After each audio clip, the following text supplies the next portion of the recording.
What's good, YouTube? It's your boy JusticeXFalls. You back at it again with another video, and we looking at Metal Gear Solid 3 Remake preview. Games truly deserve the remake treatment as much as Metal Gear Solid 3 Snake Eater. Arguably the best stealth action game of its generation, back in 2004 it pushed the PlayStation 2 to its very limits, so much so that the hardware occasionally weighed down its ambitions.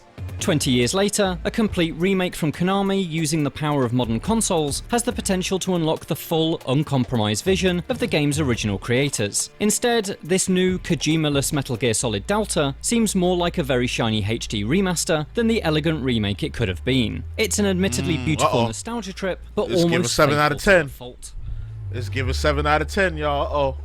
Could I be 2 for 2? I just did a hands-on demonstration reaction of Star Wars. Through Metal Gear Solid Delta's Virtuous Mission, a complete recreation of Snake Eater's prologue built in Unreal Engine 5. It looks every bit as fantastic as you'd hope, particularly when it comes to character models. Faces and clothing are a real highlight. The jungle is the true star of the show though, with modern lighting techniques helping showcase the graphical overhaul to every blade of grass, every pool of mud, and every writhing python. If you're a Metal Gear veteran, you'll know that the roughly 90-minute duration of the Virtuous Mission is dominated by cutscenes and codec calls. It's not the ideal section to test drive any changes Konami has made, visuals aside, particularly since Delta uses the same dialogue audio as the original Snake Eater, and thus all cinematics are frame for frame and line for line identical. Flying over Pakistan, altitude 30,000 feet. Approaching Soviet airspace. Listen up, Jack. Your mission is to infiltrate Selino-Yarsk in the Soviet mountains, ensure the safety This is so cool, man. Back to the west. But if this slice is anything to go by, any gameplay changes are minimal. Delta appears to be a painstaking recreation of Metal Gear Solid 3 down to the millimeter. Trees stand exactly where they originally stood. The same enemies patrol the same. I thought they would modernize the controls, man. I didn't like the controls for this game.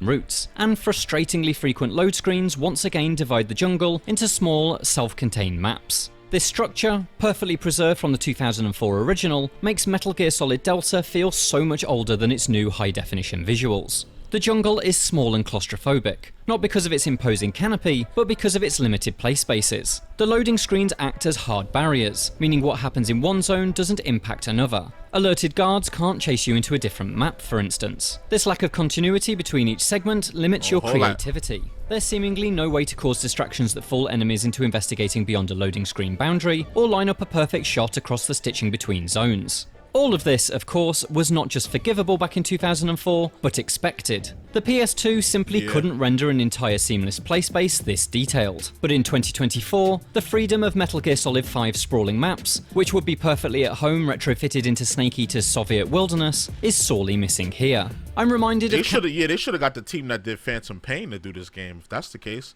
to really open the game up and modernize it.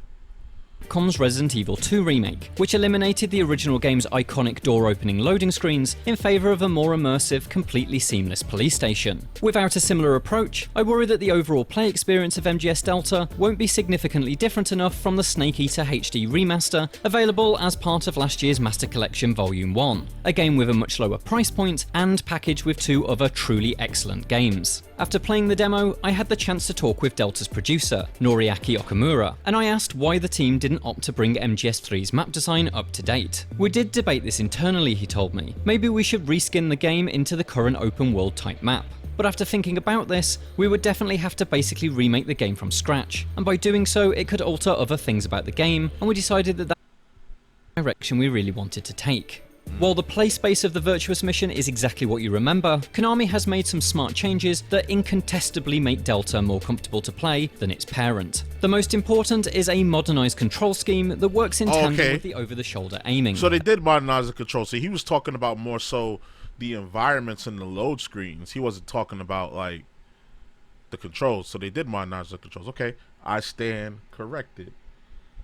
A feature pulled from the 3DS version of Metal Gear Solid 3. This setup is practically revolutionary. The original Snake Eater used inputs that had their roots in the comparatively basic Metal Gear Solid 1, but the increasingly complex and ambitious boss battles demanded a level of fine control that the scheme simply couldn't keep up with. Thankfully, the old fiddly aim mechanics are now gone, replaced with contemporary trigger-based gun controls that allow for easy, precise headshots. There's nothing in the Virtuous Mission that really challenged my marksmanship, but I'm really looking forward to battling the Fury, a boss whose speed speed and attack patterns were an uncomfortable fit for the original game's clunky controls.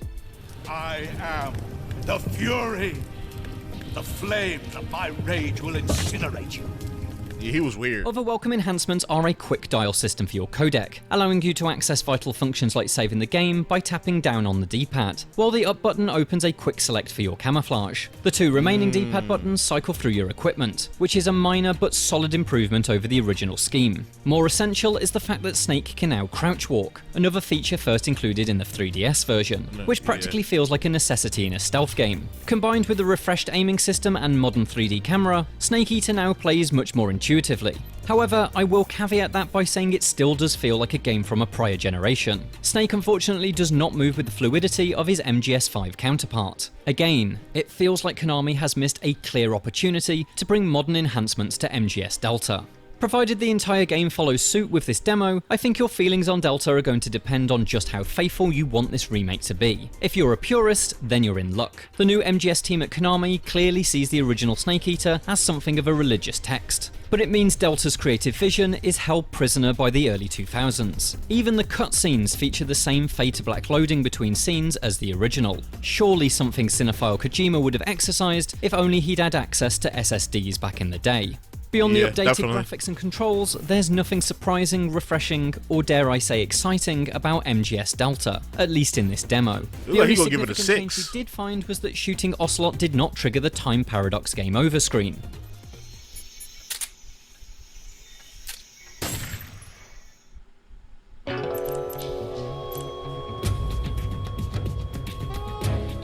Snake, what have you done?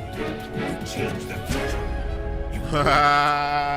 That was one of the coolest moments at MGS, It's not clear if this omission is simply because the demo is not pulled from the final version of the game, but such a famous Kojimaism being missing from the first press showing of Delta did raise a concerned eyebrow. Hopefully it makes it into the full release. Okamura told me that he wanted to avoid a situation where the series will be forgotten in time, and that the goal of Delta was to make sure we deliver the game as faithfully as possible so it doesn't take away from the nostalgic aspect. That's a noble goal, but I can't help but feel that was the job of the Master Collection. I had hoped Delta would have seen the team upgrade and enhance Snake Eater with ideas from the Phantom Pain and beyond, offering the same story and objectives, but in a more modern, more flexible, and more reactive stealth hunting ground. That could have made it the remake to topple Resident Evil 2 from its perch. Instead, Metal Gear Solid Delta is shaping up to be little more than a prettier, more intuitive version of 2004's most essential stealth game. Your codename for this mission will be Naked So he's saying Snake. it's a remaster more I'll be so referring to you as than a Snake remake. from now on. The clock is ticking. This will be a sneaking mission. You must not be seen by the enemy. For more Konami remakes, check out our preview of Silent Hill 2, and for everything else, stick with IGN. Okay. And that is what they call that.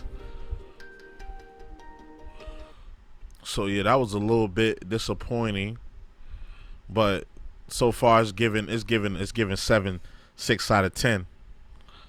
It's given a 7 or 6 out of 10 right now because he played it.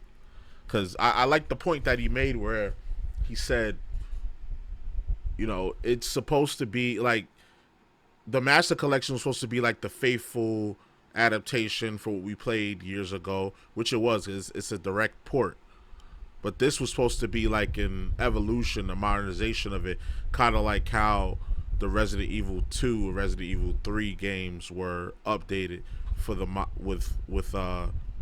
in every aspect, like loading screens, character movement, controls. It looks like they just kind of modernized the controls, obviously modernized the visuals, and then that was it. Everything else they kind of just left it the same, which can make a game look very dated. It can show how it just goes to show how far like control design has gotten, how much better developers have gotten at making controls and the capabilities that they possess now with all this advanced technology. The CQC did look good and the game looks good, and he said the controls were more so modernized, so at least there's that. So for us hardcore MGS fans like myself, I probably won't mind the other stuff that he was talking about, like with the loading, like the quality of life shit, like the loading screens and shit, and then stuff like this missing. They'll probably have it in the real game, but we'll see. But y'all let me know what y'all think, all right? Y'all let me know down in the comments what y'all think about this. Are y'all copying this game, or are you going to skip it? Do you have the Master Collection, or did you skip that as well? Let me know. So you already know the vibes. Like, comment, subscribe, all that good stuff. So boy, JusticeXFalls will be out. One.